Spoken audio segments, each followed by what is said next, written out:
Yo, what's going on, y'all? Coach Paul over here, owner of Fit Results Logan Square here in Chicago, and here I am with another training shoe review for the new Nike Metcon Free 3.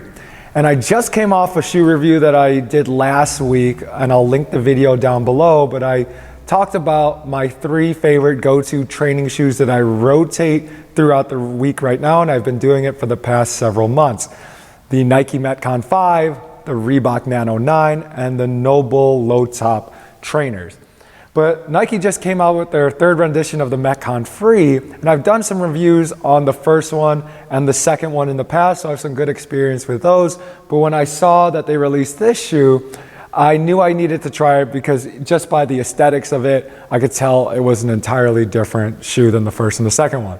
And then when they released pictures of it online, there was a lot of negative feedback with people saying that they didn't like how the shoe looked. And they were like, stick to the regular Metcon platform look. Why do you got the raised heel and the arch support? It's not a Metcon. But I think what people have to understand is it's not the regular Metcon.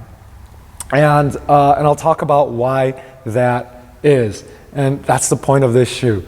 But even when I saw it, I was like, well, that looks like a funny shoe. But now I got it and I put it on and looking at it, it's not that bad. I kind of like it.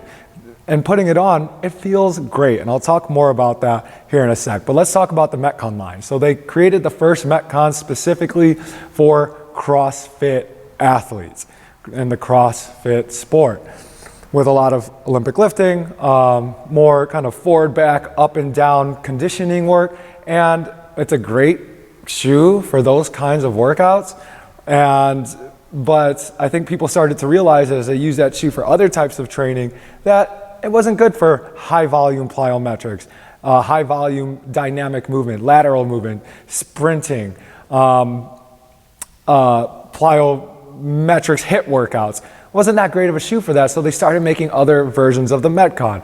They got the Metcon Freeze, they have the Metcon Reacts, they have the Metcon Sports. They had the Flyknit Metcons, which the Metcon Reacts I think took place of now. Now they have the Metcon Free 3.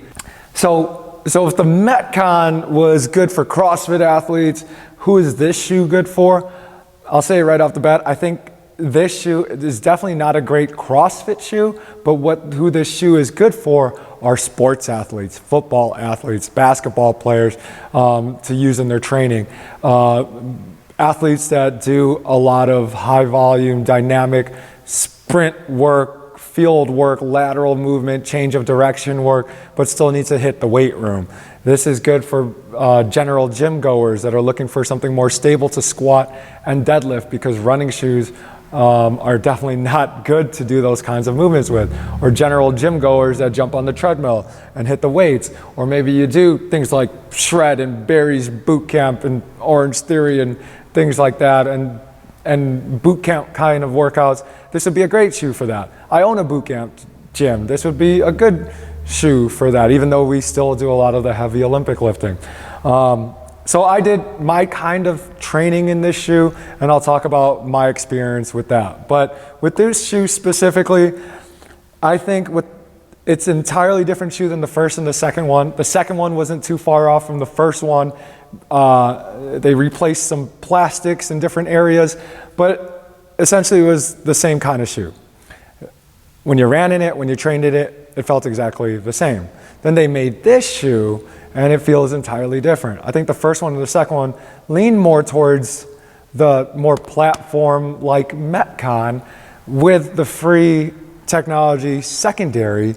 But I think with this shoe, it's more about the free tech and secondarily the Metcon. So they have the free tech up front, they have the Metcon platform out back, but what they've done is they've placed a pretty significantly thick layer of dense, comfortable, pretty responsive rubber on the front and the Metcon heel on the back. So it makes it a very comfortable shoe to walk in, to run in, and to lift in. There's additional material. If your heel stops here, there's additional material around. There's like a lip around the back, making it a little bit wider in the back. The Nano 9s are kind of like that. but not as much as you see here. They did this to make squatting and lifting more stable, and I did some squats in it, and I did feel pretty stable in this shoe squatting in it. I think the extra rubber, it was kind of weird just kind of finding my placement, because I feel more comfortable in very minimal shoes without a lot of tech under my feet. I like feeling the ground, and with these you can feel that rubber once you get get up there in the weight. Another thing about this lip, because your heel stops here, I think if you put pressure on your heel or on the outsides, I felt more pressure up here in the heel cup, especially because it is a tall heel cup, and I felt that pressure around my Achilles. It wasn't really uncomfortable, I could just feel that pressure. But that might also be because of sizing. So let's talk about sizing. In the Metcon 5s, in the Nanos, in the NoBulls, I wear a 12 in all of those comfortably. Here, I got a 12 and they're snug. They're like perfectly snug. My toes go right up to the front. I should have got a 12 and a half. I knew it was gonna be tight. But I just, for craps and giggles, I got the 12, just seeing how it would be, but I definitely should have got a 12 and a half, so make sure you size up. The shoe is very durable. The rubber is very durable, the upper is very durable. You feel very locked in because when you tighten up the laces, it's linked up to the fly wire technology, so these strings that go out to the side. So once you tighten it up, you feel really secure in the shoe. That's why I think it's really good for those explosive dynamic movements. So I trained in this shoe, so I pushed the sled, did some lunges, I did some dumbbell work, some sandbag work, I did some running on the treadmill, but I also did some running outside with my dogs.